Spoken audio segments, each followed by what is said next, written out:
Hey there, my friends. Let's have a spiritual conversation. I am coming to you today deeply humbled by this topic that I chose on consultation. And today I am going to be sharing, my thought process of how I arrived at why I wanted to talk about this topic and its relevance for our personal lives and the world at large, and get into what consultation means as I understand it from the Baha'i perspective, from the perspective of my faith. Consultation is a gift, an amazing, very modern gift. Modern in that it requires a humanity that is taking ownership of its spiritual reality in the individual personal sphere and in the world. And I'm going to be sharing some of the actual tools given in the Baha'i texts on how to consult. First off, January is Human Trafficking Awareness and Prevention Month. I know we all have our soapbox issues, but this is one that encompasses, in my opinion, every issue: racism, injustice, violation, sexism, abuse, all kinds of stuff, economic disparity. So I just really want to draw your attention to this month, to give to organizations or volunteer, find ways that you can be more educated about this atrocity of human trafficking. It's great that the last several years I've seen more arrests for this sin than in any known previous year. One organization that I support when I can financially is Operation Underground Railroad, and I've mentioned them before, and I'll have links below. So just PSA, January is Human Trafficking Awareness and Prevention Month. Okay, so consultation. I am so humbled because as I started preparing for this episode, I started out thinking, I've solved all the world's problems. We just need to get together and consult. And then I started really trying to learn what do my writings actually say about consultation. And I realized, wow, this is spiritual heavyweight stuff. This is big stuff. And it requires so much personal growth. And that's not to say that you can't consult if you're not, a perfect person, but it's just this is big stuff. This is spiritual grown-up stuff. And I think my epiphany was correct that this is what the world needs, but I started to discover why this is challenging and why we perhaps don't do it enough. Okay, so let me share with you a little bit my journey, because I think it'll make it more interesting for you to understand how I came to this. And then I'm going to share some tips of what the Baha'i writings offer in terms of consultation. And this is not the consultation you have with your plastic surgeon, to find out how much your nose job is going to be. It's not that kind of consultation. Consultation is really a mindset, it's an art, and it's a practice. So I have this radical belief that the world is full of mostly good people, that we are all happy to scooch over and give room to others at the table, so to speak. I think that that it is innately, lower human nature to be selfish, but I just don't believe it's as bad. I don't believe humanity is as bad as we're made out to be sometimes.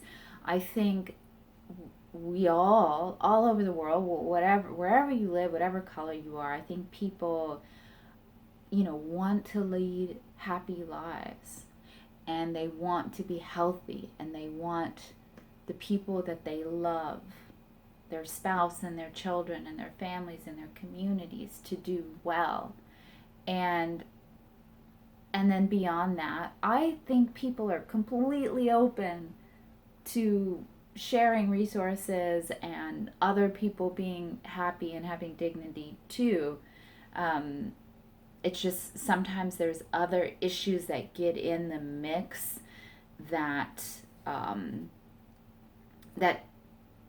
that seem like we're at odds, but we're not really. You know what I mean? Like, someone might have a banner in their yard that expresses a view that all of humanity should be treated with dignity. But then it's like assumed that that sign means that you don't love your nation and you are okay with like a Marxist takeover. Like, do you get what I'm saying? Like, we see just a surface thing and we assume that it means more than what is intended because there are vested interests in the world, historically and presently, that like purposely use our goodwill to divide us. I know I'm sounding a little like vague and woo-woo, but let me get a little bit more frank with you. So, like, I've told you before that I like to listen to different sides of ideological arguments because I have this fundamental belief that we all have a lot more in common than we have different, and we all just have sort of different roads getting to Rome, so to speak. And I like to hear what different sides are saying. And I am often astounded by the discrepancies. Like, you know, people who are pro-life are often pro-death penalty. And it's like, oh, can you explain that? Like, that's kind of confusing. Or people who are very, like, pro-right to abortion, often, and I've heard very good arguments for that, like, being pro-birth isn't the same as, like, pro-life. And I think that's a good point. Like, just look at what happened in Romania to all those poor children in orphanages when they outlawed abortion.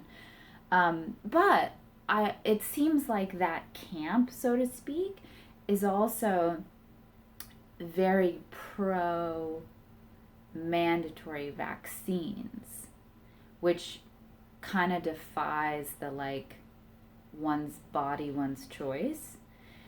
And on the other hand, I very rarely hear like pure anti-vax arguments. I hear pro-informed consent and pro like body sovereignty, which is kind of the same thing as like a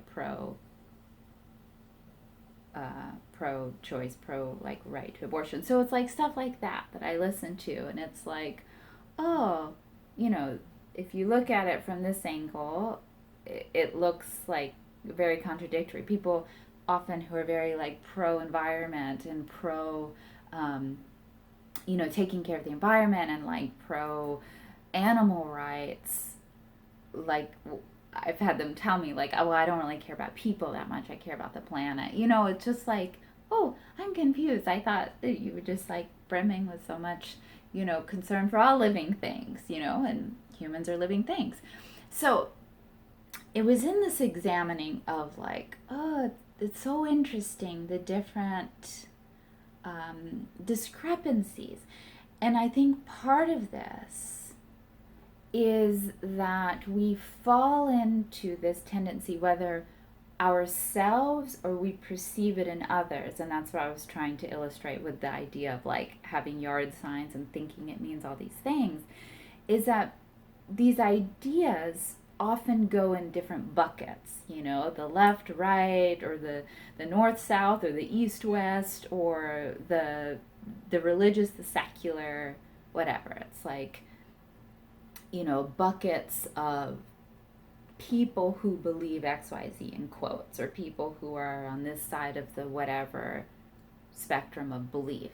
So it gets in these buckets, and we project that, we assume that, and we also sometimes fall into that. Like, well, my people, the people I ideologically align with think this way. So even if I have some issues with, the death penalty or whatever, I'm still going to side with them because they're my peeps, And I think that that's like very immature spiritually because, we as individuals can have our own sovereign thoughts about things. And you can agree with this on this side and you can agree with this on that side.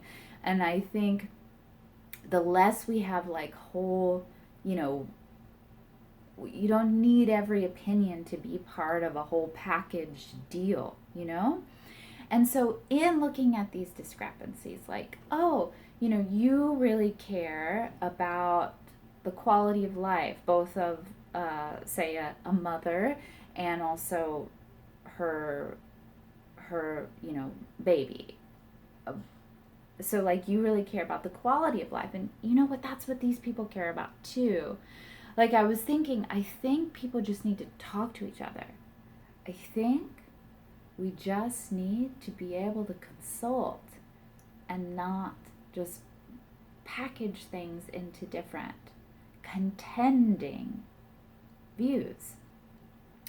And consultation in the Baha'i perspective, as I understand it, has certain qualities, but at the end of the day, it is an entire mindset that there are solutions to problems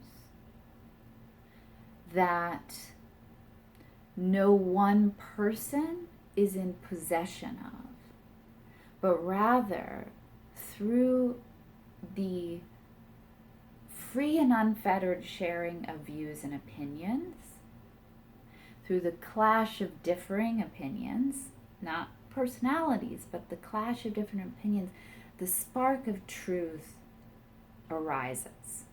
So it's this fundamental belief that even though my idea might be, I think it's the greatest thing ever, it isn't necessarily that any one person has possession of the right answer, the right solution, but that through coming together, through respecting each other, through having the courage to share our point of view and not advocating, right, for one of those package deals or like, I speak for my people, my peeps. I don't mean that in any sort of derogatory way, but, we don't represent anyone but ourselves. And this belief that through human unity, the unity of coming together for a common purpose, that we can discover solutions to all of these seemingly complex issues in the world, and that we discover it together. And it's not necessarily we discover that, oh, Mr. XYZ was actually right. It's like we discover something that no one of us individually could have on our own. But that something better emerges than what anyone could have come up with on their own. And this is also, sort of how I resolve like environmental issues in my mind, that I don't think it's, through eliminating humanity that we improve the environment. I actually think it's through human flourishing that we use our intelligence and our honesty to address issues that we're going to discover solutions that we had never dreamt of. And this is, sort of the meaning of marriage and community, that through coming together, we are capable of more than we are alone. And again, this isn't just like, we can, physically lift more, in numbers than we can individually, but like rather that there is a synergy, there is a spiritual dynamism of coming together and actually consulting to solve issues and look for solutions. And sometimes people say consultation is like to harmonize differing views, and I think that's a part of it, but I'm talking about this concept of like a developing genius. And I didn't make that up. John Colstow is a Baha'i author, and he wrote a book on consultation, several, and one's called Developing Genius. So it's like you take the intelligence of the group, and then like it gets even better as we work together to spark ideas and look for solutions. And that is what I think we need in the world, both the rulers of the world and also the everyday common people like you and me, so that we're not just like always up in arms and defending ideological points of view, but rather be like, okay, where do we agree? Okay, we all want the world to be clean and healthy, and we want individuals to be healthy, and we want people to live fair lives and have a shot at having families and being happy and doing what they want to do in their lives, and having dignity and clean water. Like, I think we can all get on board with that. So how do we consult from the family level to the world level, where we come up with solutions that are not lobbied, but they are rather discovered through this process? That said, it's spiritual heavyweight stuff, and it kind of reminds me of acting. I have a background in acting, and obviously acting like a human isn't hard. It's not complicated, but it's advanced. It's this certain, it's a very delicate art, and it's really about doing your preparation and your homework ahead of time, and then showing up for the scene, having done your homework, which means visualizing the life of your character and like viscerally understanding what matters to them, and then you show up open and ready to play. And spiritually, consultation, you'll hear, it requires a great level of spiritual maturity to really be anywhere close to actualizing this. Okay, so you'll hear when I say it. Okay. The prime requisites for them that take counsel together, and this is from Shoghi Effendi, the guardian of the Baha'i faith, in 1922. Requisites, like, you had to take like baby math before you could take advanced math, like a requisite for coming together to consult, whether the leaders of the world or us and our families and community. Purity of motive. Purity of motive. So you aren't advocating for something that's going to give you or your team personal gain, right? No lobbying. Purity of motive, that we're all coming together to consult on this one thing. No agendas or preconceived ideas. Radiance of spirit. Radiance of spirit. That's some spiritual heavyweight stuff. Just show up with a radiant spirit, which I think praying beforehand is one way to really help prepare yourself. It's good for the group to do it too, but like for you to pray, to have a radiant spirit. This other list I have says like, this could mean joyful enthusiasm and optimistic outlook, like starting out with the belief that there is a solution and we will find it. Detachment from all else save God. And I heard a wonderful definition of detachment recently. I think it was Adib Tahirzadeh, and it was that you do what you do solely for the good pleasure of God without expecting any reward. Detachment from all else save God. And again, this is being free of like, agendas, right? All you want is to find the solution that God's trying to guide you towards, and that is, the solution for what you're looking for. And that involves listening to what other people say. And it involves being able to share your idea and your perspective and then let it go and know that it belongs to the group now. Attraction to his divine fragrances. And again, this is very much, the language of the Baha'i writings. It sounds flowery, but I believe it speaks absolute truth. And this is one of those delicate spiritual things, like attraction to his divine fragrances. Like, the requisite for taking counsel together is to want to be drawn towards God and his pleasure. And I think it involves an eagerness, an openness, a willingness. Humility and lowliness amongst his loved ones.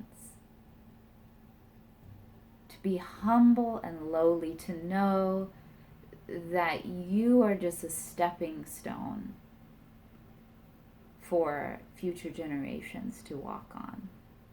Like, you are helping pave the way. And consultation is like a cumulative, a generational art. The more we learn it, the more our children will learn it, and so on and so forth. And obviously it's having respect for the people that you're engaged with. And this is really heavyweight stuff. If there's undealt with stuff in a family or a community, I think it makes it really hard to be humble and lowly. So it's like, you can pray and I'm sure God will help you, but it is worth considering if you need to address some things and clean house first.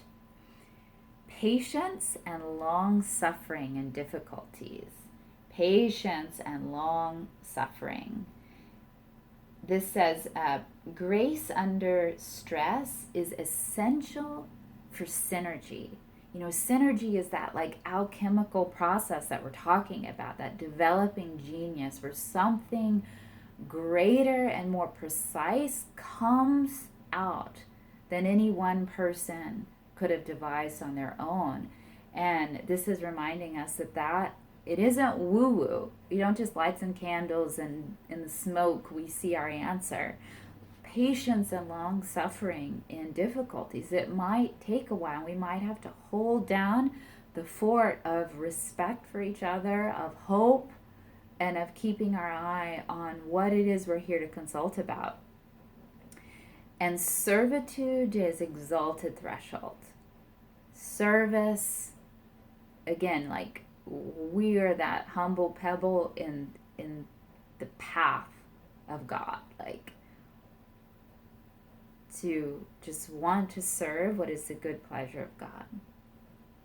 And then Chogi Effendi says, should they be graciously aided to acquire these attributes? So if we're aided, through our prayer and our effort, victory from the unseen kingdom of Baha shall be vouchsafed unto them.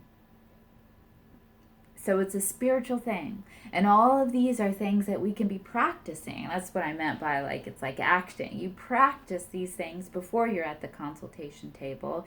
You pray beforehand. You pray together and keep these in mind.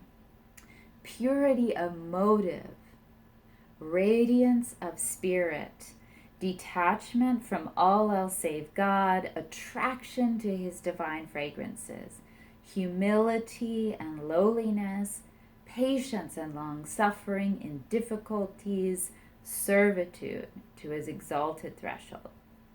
And then there's more. There's conditions. Those were the prime requisites, 7 things.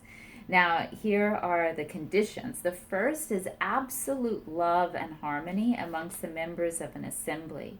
They must be wholly free from estrangement and must manifest in themselves the unity of God.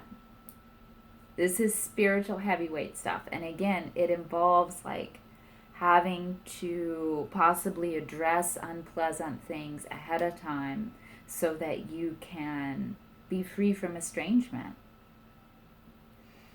For they are the waves of one sea, the drops of one ocean, the stars of one heaven, the rays of one sun, the trees of one orchard, the flowers of one garden. The second condition, they must, when coming together, turn their faces to the kingdom on high and ask aid from the realm of glory. So the first condition is absolute love and harmony, free from estrangement.